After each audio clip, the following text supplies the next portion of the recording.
We're going to record this session, folks, and we'll put it up on our LinkedIn group for everybody to watch afterwards, or anybody who can't join live on the day. So good morning, everybody. Officially welcome to Dirty Salad Club for our March session.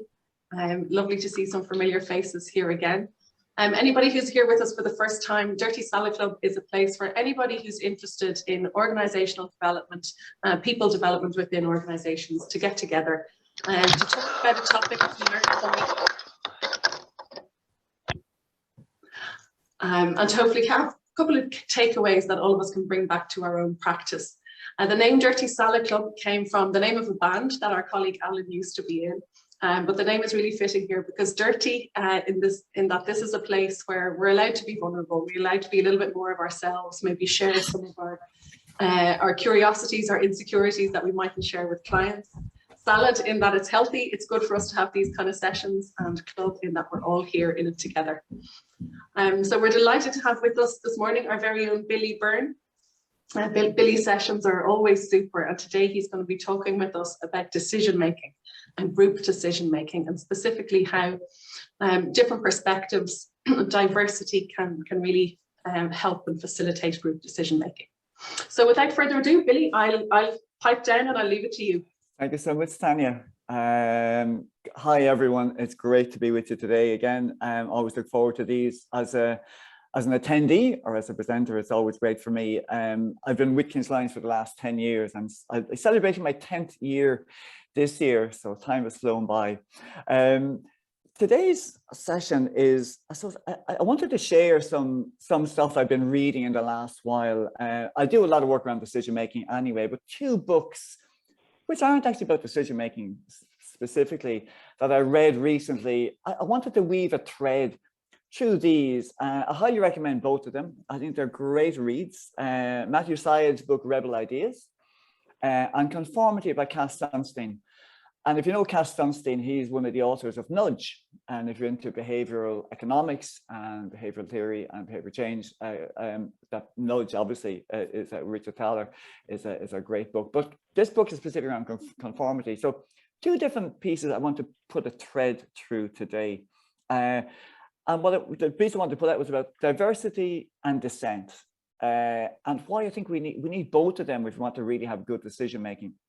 So it's a bit of a warm-up, as always, like the best athletes, get those muscles, those brain muscles, maybe no muscles in the brain, but we get the brain moving anyway. Just in the chat box, what kind of phrases or words just spring to mind? You know, just word association here. When you think of diversity, what kind of things occur? Just give me some words.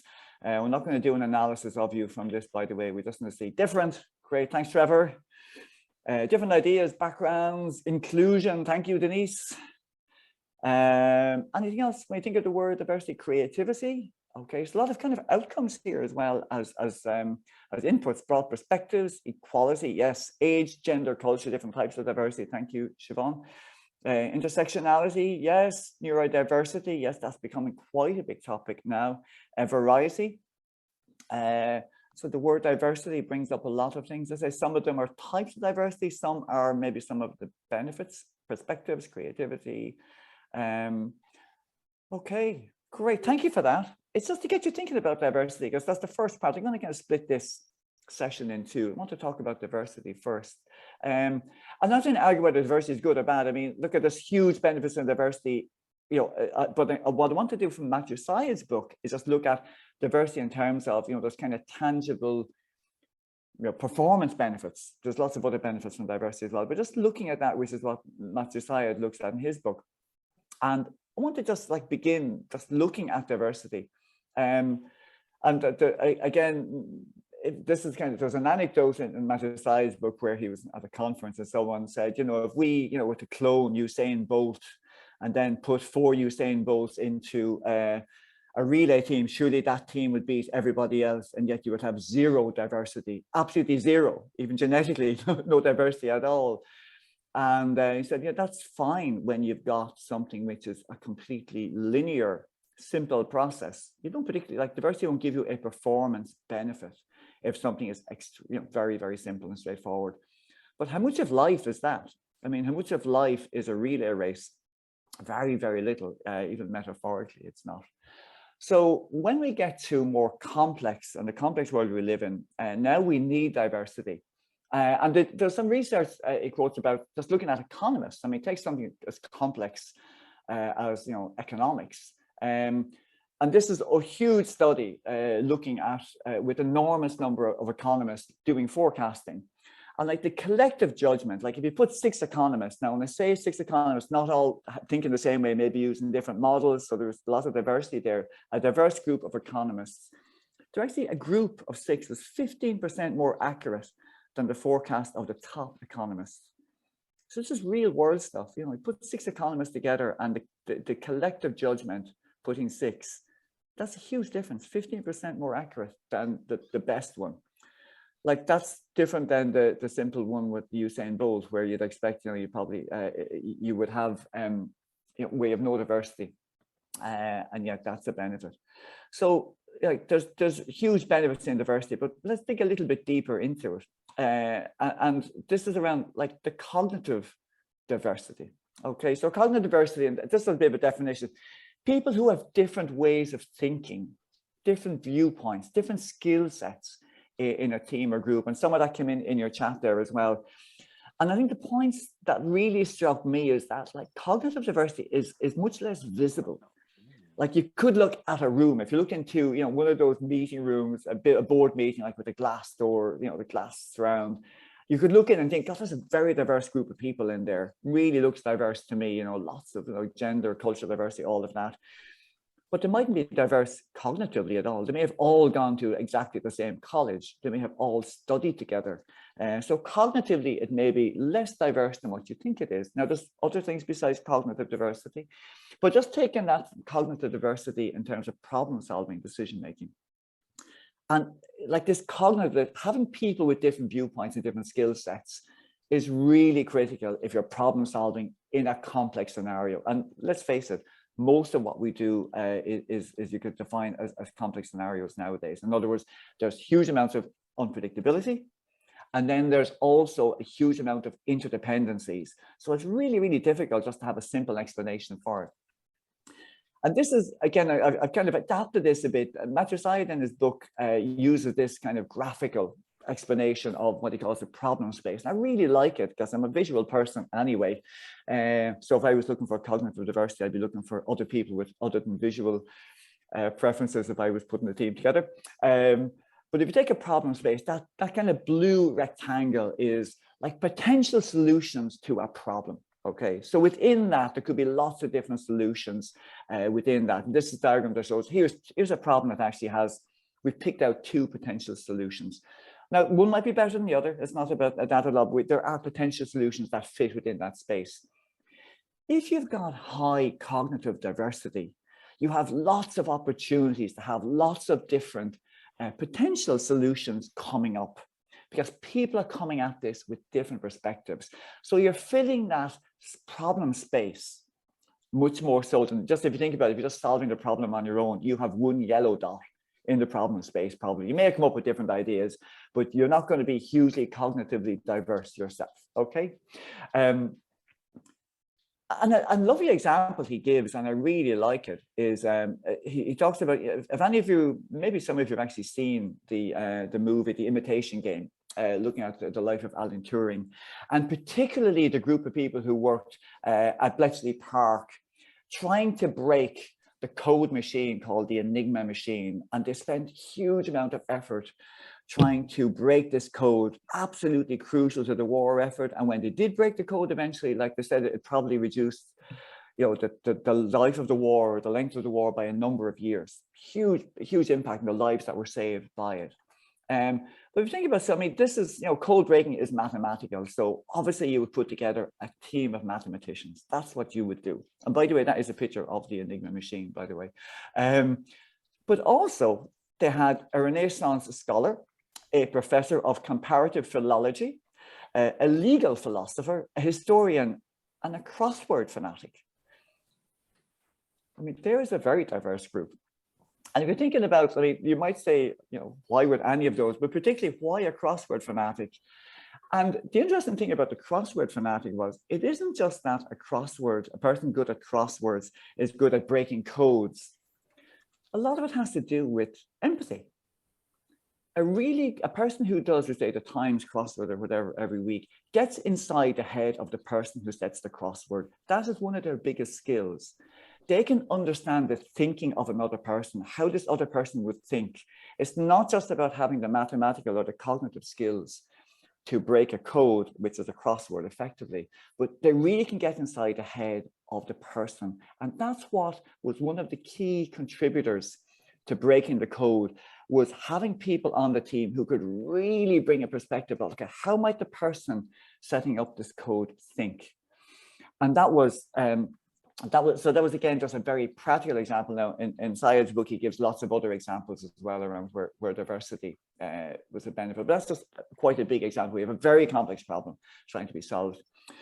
But of course, you could have like very high but poor cognitive diversity, lots of different perspectives. But you may still have people. You could have people, for example, who don't bring anything, don't actually come up with many solutions, you know. So you might say, you know, someone we say who was a Greek scholar might have not anything to add to that particular Enigma code breaking. So, for example, so it isn't enough, like diversity for the sake of it may not give you a problem solving advantage, but it is where the people that you bring in do bring cognitive diversity that has some connection, some lens that they can bring to the thinking, to the problem at hand.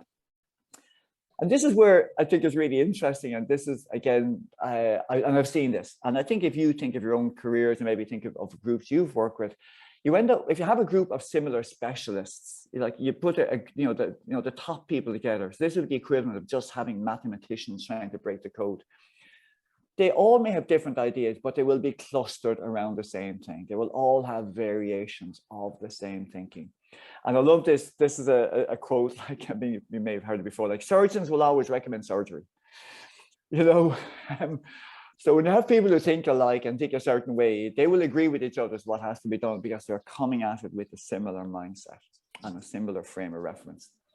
So you could have also groupthink, where you may have people in a group who have different ways of thinking, but maybe either because of groupthink, they kind of coalesce to a particular solution, or maybe a dominant leader.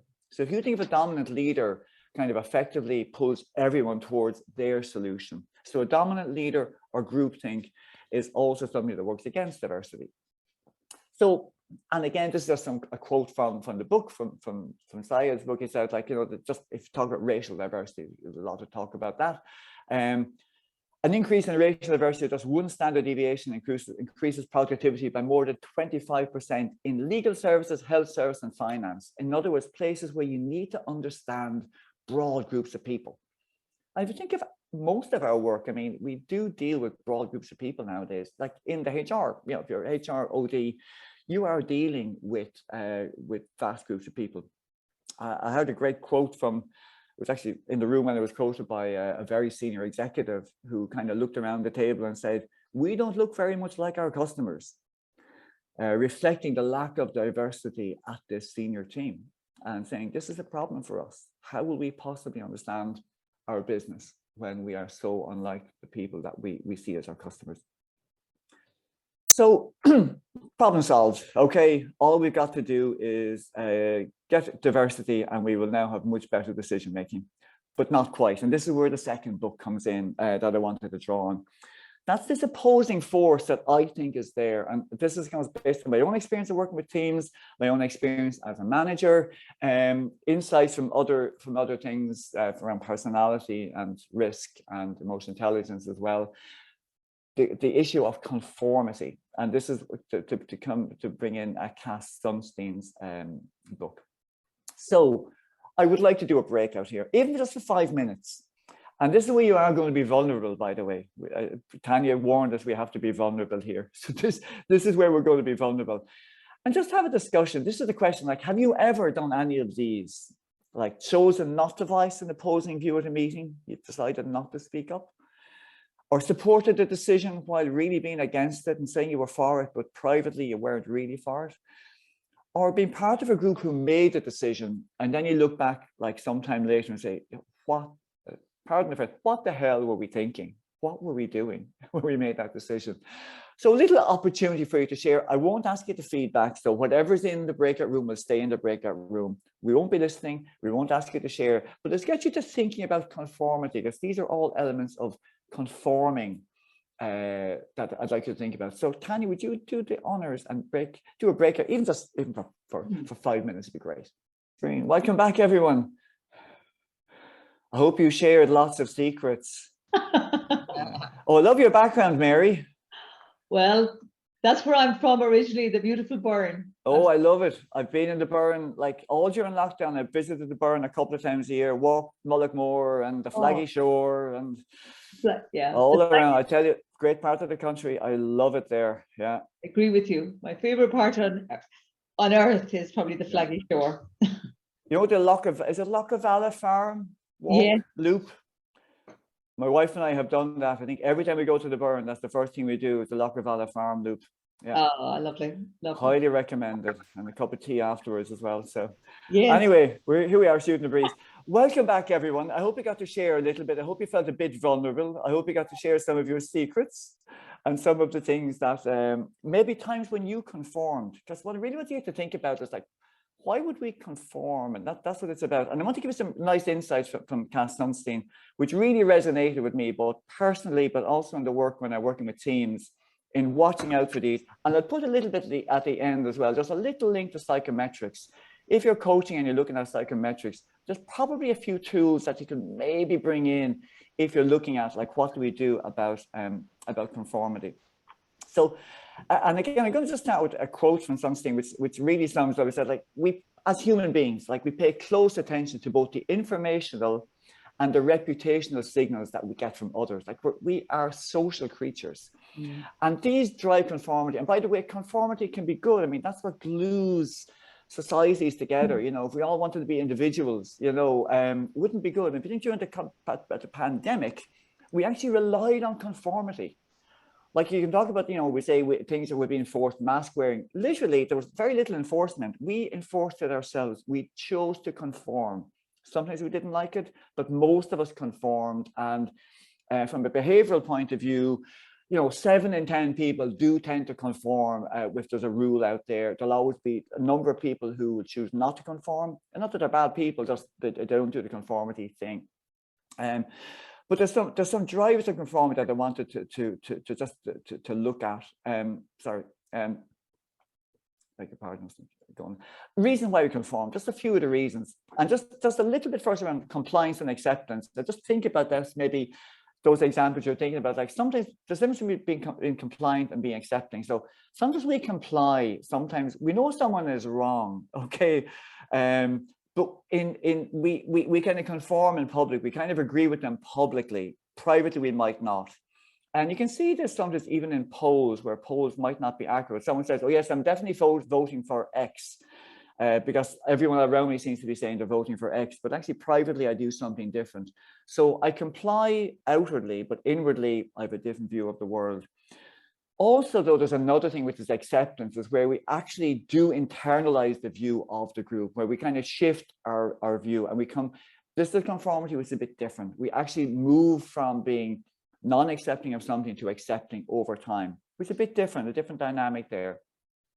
But there is a thing around how we're wired. I mean, you know, part of our social, evolution is we are likely to follow people who are confident and who are like us. Now we tend to, if people are like us, we can relate to them. If they come across as confident and they're like us, we tend to trust them and believe them and go with them. So just think about that, how that might play out in your own life. I mean, the people that you will kind of follow. There's a piece then called the imitation heuristic. And I would have come across this myself. I would have done it where if you're unsure what to do, you do what other people do. You know, I remember being in Tanya was talking about being in Taiwan just before we came back here. I was in Taiwan around the same time as Tanya, and walking in the front door of the offices we were working in, and everybody was queuing in a straight line for the elevator. Now, you'd never see that in Dublin, that's for sure. People just mill around the door, you know, and nudge each other. People are in a straight line. What did I do? I joined the line. There's, I'm not sure what to do. This is something different. And you see that culturally as well. So if I'm not sure what to do, people around me, I will actually do what other people are doing. Or if you were in the street and you saw people running away from something, do you think you'd stand there and say, I wonder what's happening here now? You might decide, no, a lot of people seem to be running. I'm going to run as well and get out of whatever's going on. There's something that I need to get away from. Also, if it's a very difficult task, or if we're frightened, and this is, I know, the two different things, but if the task is very difficult, again, we can tend to follow other people.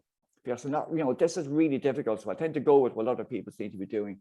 Or if we're afraid, you know, I mean, fear is a great driver of kind of very primal instincts. You know, if we're afraid, you know, we feel endangered, we don't know what to do, so we'll follow someone else. So how we're wired is there, but at a more sophisticated level, I think, like much more sophisticated than back to our ancestors, like, you know, hiding in a cave somewhere, maybe. We're now very conscious of our reputations. In other words, the social norm. So we might repress what we think, our own doubts, because we don't want to damage our reputation. So we might silence ourselves because, you know, not because we believe we're wrong, but we don't want to have the disapproval. So everybody else seems to be behaving a certain way. And, you know, we decide to behave like them or agree with them, you know, outwardly, because we don't want to be shunned from the group. Like everybody else seems to be saying, oh, yeah, we're all definitely going to vote for whoever it is. You know, Donald Trump next time around. You say, I am too, definitely, but you know, you're not. Or I'm going to go get a vaccine, but no, you're not. So there's this piece around, we don't want to be socially isolated, and we're very conscious of our reputation. That drives conformity as well. But an interesting piece now, not in the book from Cass Sunstein, but he has other research he has done on pluralistic ignorance, where we think other people are thinking a certain way. And that shapes our we're a bit ignorant as to what they're thinking. And we shape our beliefs based on what we think other people are thinking. And to give a great example of working in a particular country where women can only work if their husbands allow them to. Okay. Now, they did a lot of research on this, and they interviewed privately a lot of the husbands. Very few had a problem with their wives working. Okay. But most of them believed that everybody else had a problem. So everyone believed that everybody else's belief was around, oh, we abide by this rule, but privately, nobody believed in it. Well, a huge number, the numbers are starting. And by doing a bit of education, they could actually, I suppose, instigate change. He doesn't talk about social change. Now, that's quite an extreme example, but it is a piece of sometimes we believe that the people around us believe a certain thing and we tend to go along with it without really checking it out. And again, this is there's a problem about the one big happy family, you know, and this is, you know, if you ever worked on a team that really got on well together, you know, a really great team, really, really happy group of people, there can be serious mistakes committed by such a group where we have such a strong bond of friendship and solidarity.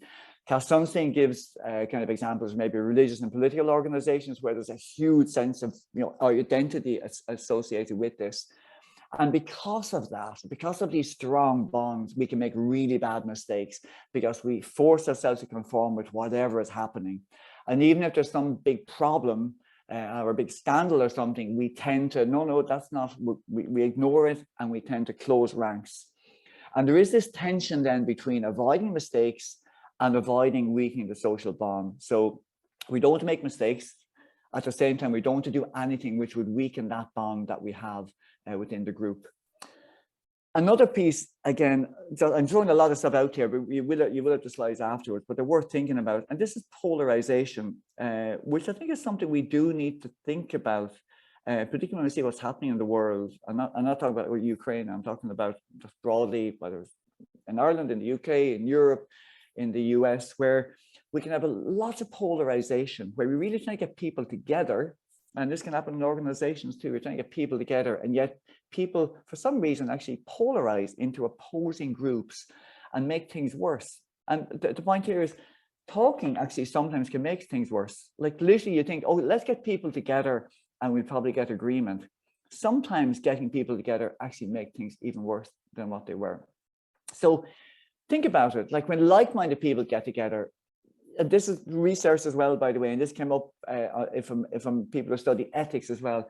When you get a lot of like-minded people together, they come up with a more extreme version of what they thought than before they started to talk to each other.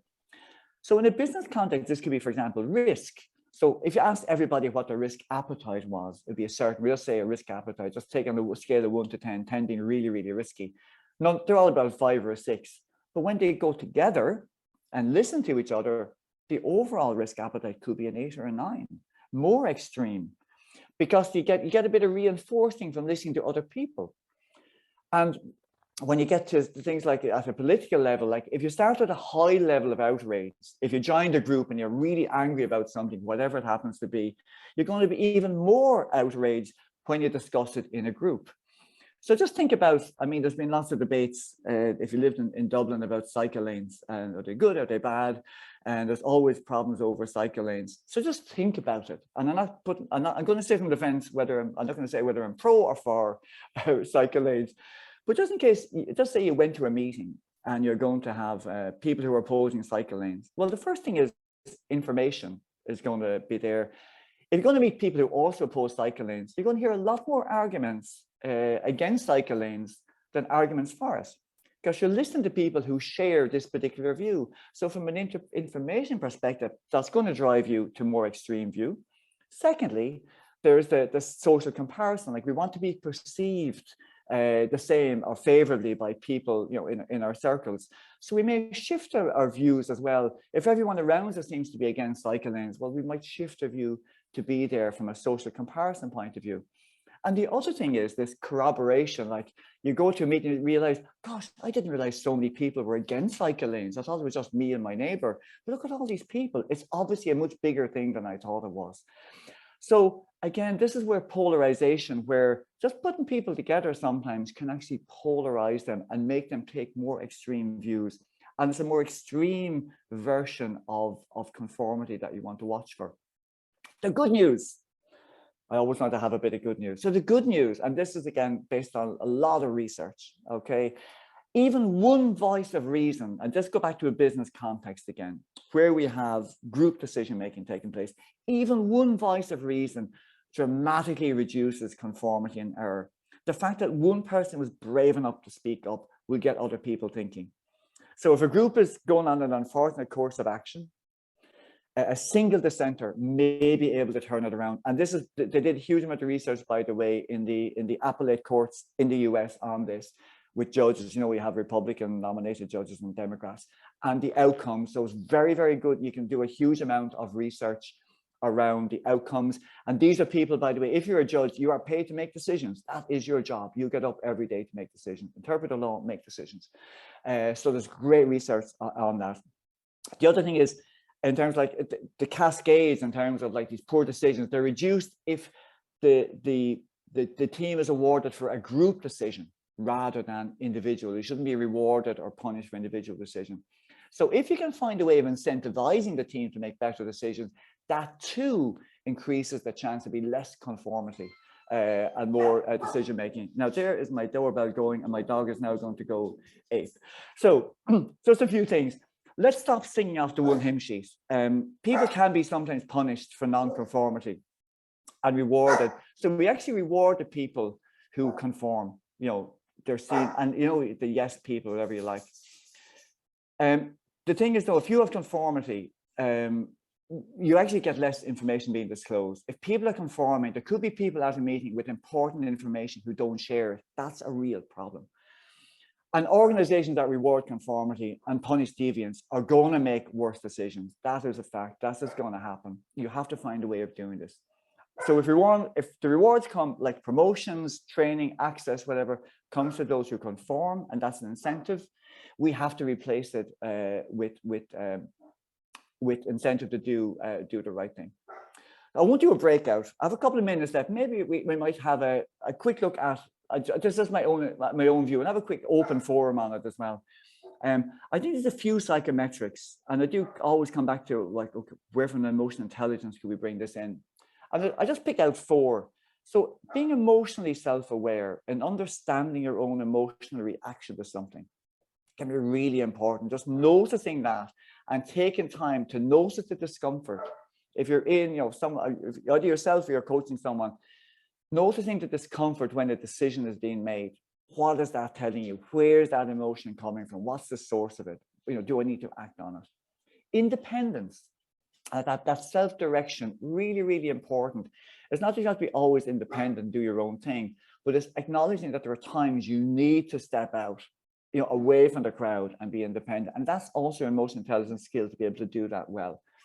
Assertiveness, obviously, like being able to make a point. And when you do decide, you've felt the emotion, you're going to be independent, but you do need skill in terms of getting that point across. How do you make that solid?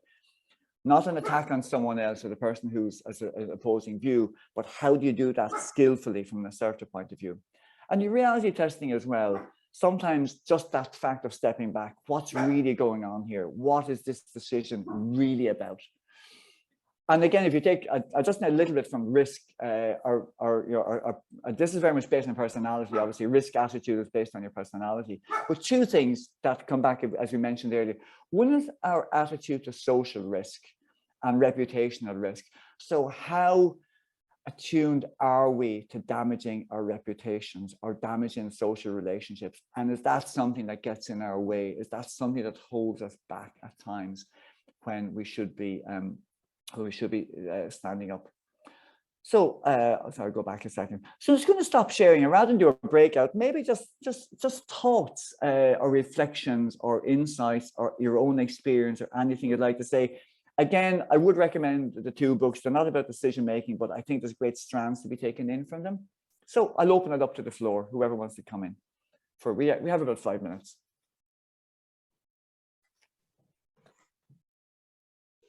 Thanks, Billy. Thank you, Tanya. Well, after a talk like that, Billy, all I can say is I don't agree with you at all. Very good. I thought that.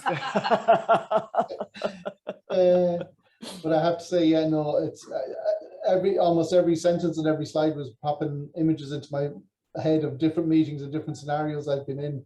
But one of them that came back to me there was during it was quite a contentious issue around the protection of life during pregnancy bill, when all of that was being debated, and there was a very right-wing kind of Catholic viewpoint being put forward as the Catholic viewpoint, but there was a lot more liberal Catholics who kept their mouth shut quite a lot. But as that kind of debate went forward, they found their voices more, and you found that the people with the very kind of right-wing vision were in the minority to quite a large extent. And it was interesting because I actually would have interacted with quite a lot of clergy around that time as well, and I would have assumed that the clergy were all opposed to the bill, and they weren't, which was really interesting. And I only found out as the debate went on. Yeah. So that one. That's a brilliant example, Trevor, where people self-censored because they thought, like, what will people say if I put out an opposing view here? And yet, this pluralistic ignorance, other people were thinking exactly the same thing. And I've been at meetings, by the way, where, and I've done it myself, where I felt, oh, I should be saying something here and I'm not. And then someone has saved me. Someone else around the table has put up their hand and said, I don't agree with that. And it's great. Thankfully, someone has said something, because I didn't want to do it. But it is that fear of that social pressure. What will other people think of me if I am an alternative view? And this does link into things like psychological safety as well. But I think the referendum is a really interesting one. I saw a great quote, an analysis of referenda said, like, referendums or referenda, and that's what the plural is, are decided on emotion, not fact. Whether it's Brexit or whether it's, right to life, whatever it is. But that's thanks for that great example, Trevor. Yeah. Anyone else want to add in an observation or a comment, or you've all been stunned into silence? More of a request. Sorry, that was a great session. I joined in a little late. Could we, and I know we'll have access to the recording, but could someone just put the names of the text that you mentioned over there, Billy, the two books in the chat box, if that's possible? Yeah. Thank you so much. What I could even do is actually, I don't want to be lazy here. What I could do is I can actually put the I'll put the can I put this up on screen? Sorry, just give me a moment. I'll actually, No problem. I'll stop to share, and what I'll do is I'll actually put them. I'll put the two books up on screen. Well worth a read. Both of them very, very different books, very, very different backgrounds. Matthew Syed is, I think he's a journalist, I suppose, really. Cass Sunstein is a behavioral professor of behavioral science. So very different individual. I just share that now, and you can actually you'll have it on screen. Thank you so much, Billy. Appreciate that. Thanks. No problem at all. And we can still continue to talk. So you can see those there. That's what the boat looks like. Rebel Ideas, The Power of Thinking Differently, and Conformity by Cass Sunstein. I would recommend Nudge as well, by the way, if you're interested in behavior change. Nudge is a great book as well with Richard Thaler. So that's another one. Anything else, folks, before we? Billy, the whole psychological safety piece was just coming back to me so much. You know, the amount in there about reputation, fear of disapproval, wanting to be seen favorably, and that is really huge. Yeah, and I think this is really nice because it sits behind psychological safety. We can all talk about we have to provide psychological safety, but it's really good to understand. But what is it? Like, what is it that even if you have psychological safety, some people will not speak up, will not challenge, and there's stuff there's wired into us. There's the social stuff. There's all sorts of things. And how can we maybe help people to get beyond that? Because even that personality stuff, I mean, against, you know, the tied in with risk, if you've got, you know, very tuned into fear of reputational risk, that's going to influence whether you speak up or not, you know, and it's going to a much higher bar for you from a psychological safety point of view than someone who rates themselves much lower on that and who's maybe quite assertive, confident, you know, self-assured. Maybe high level of emotional intelligence. They will find it quite easy. Psychological safety bar for them can be quite low. Someone else, it needs to be much higher. Billy, could I ask, do you have any tips or tricks to do that? Say if you're at a meeting, if you're part of a group that's happening in.